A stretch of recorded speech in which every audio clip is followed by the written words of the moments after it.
Guys आज की इस वीडियो में मैं आपको यहाँ पे बताऊंगा कि अगर आपके सिस्टम में टोटल रैम जितनी जीबी का लगा हुआ है उतना रैम आपका यहाँ पे यूज़ नहीं हो रहा है। जैसे एग्जांपल के तौर पे जैसे आप यहाँ पे देखोगे, यहाँ पे मेरा 12 जीबी का यहाँ पे रैम टोटल लगा हुआ है और यहाँ पे ओनली जो यहाँ पे रैम यूजेस जो मेरा हो रहा है 1.95 जीबी ही ओनली यहाँ पे यूज़ हो रहा है।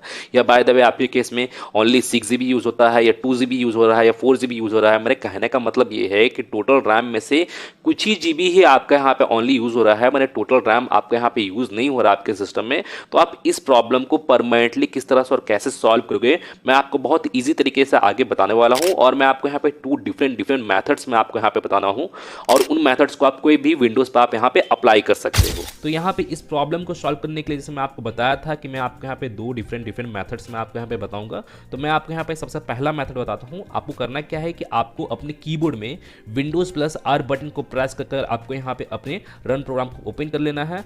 अब आपको यहाँ पे टाइप करना है msconfig। आपको इस कमांड को यहाँ पे टाइप करना है, देन आपको यहाँ पे ओके कर देना है और आपके सामने सिस्टम कॉन्फ़िगरेशन का इस तरह का पॉपअप शो हो जाएगा।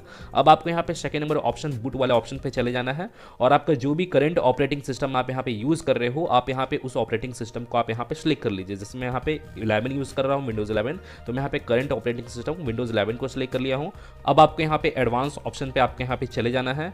एडवांस ऑप्शन पे आने के बाद अब आप यहाँ पे देखोगे, यहाँ पे मैक्सिमम मेमोरी यहाँ पे मेरा 2000 मैक्सिमम मेमोरी है यहाँ पे शो हो रहा है। तो आपको यहाँ पे करना क्या है कि आपको यहाँ से इन सभी को आपको यहाँ से इरेज कर देना है और आपको यहाँ पे इसे अनचेक कर लेना है। अनचेक करने के बाद फिर आपको इसे ओके कर देना है, फिर आपको इसे अप्लाई कर देना है, देन आपको इसे ओके कर देना है और आपको यहाँ पे अपने सिस्टम को एक बार रीस्टार्ट कर लेना है। अभी फिलहाल तो मैं यहाँ पे रीस्टार्ट नहीं कर रहा हूँ, मैं अभी फिलहाल इसे कट कर दे रहा हूँ क्योंकि मुझे आपको नेक्स्ट मेथड भी बताना है।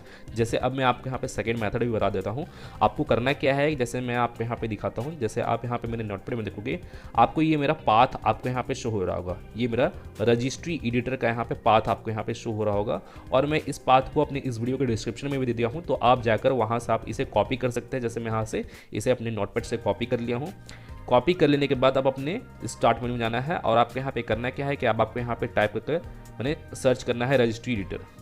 जैसे आप यहाँ पे देखोगे, यहाँ पे रजिस्ट्री एडिटर आपको यहाँ पे शो होगा, तो आपको यहाँ पे इसे रन एज एडमिनिस्ट्रेटर की हेल्प से आपको यहाँ पे इसे ओपन कर लेना है।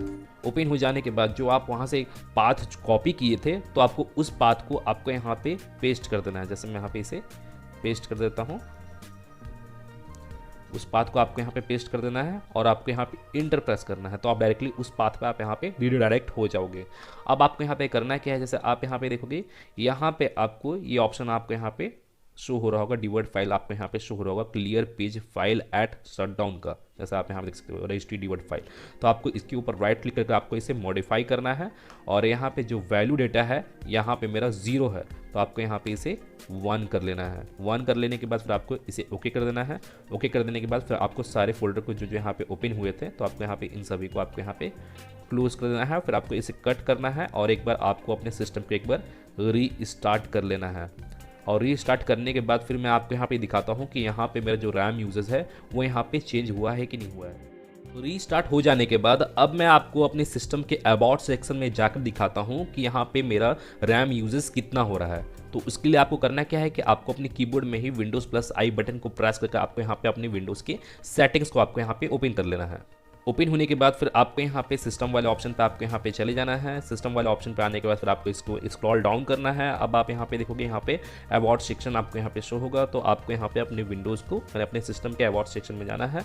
अब आप यहाँ पे देखोगे, यहाँ पे मेरा जो रैम यूजेस जो है, रैम इंस्टॉल्ड यहाँ पे 12 GB रैम इंस्टॉल्ड है और यहाँ पे मेरा 12 GB तक यहाँ पे रैम टोटली यहाँ पे यूज़ हो रहा है।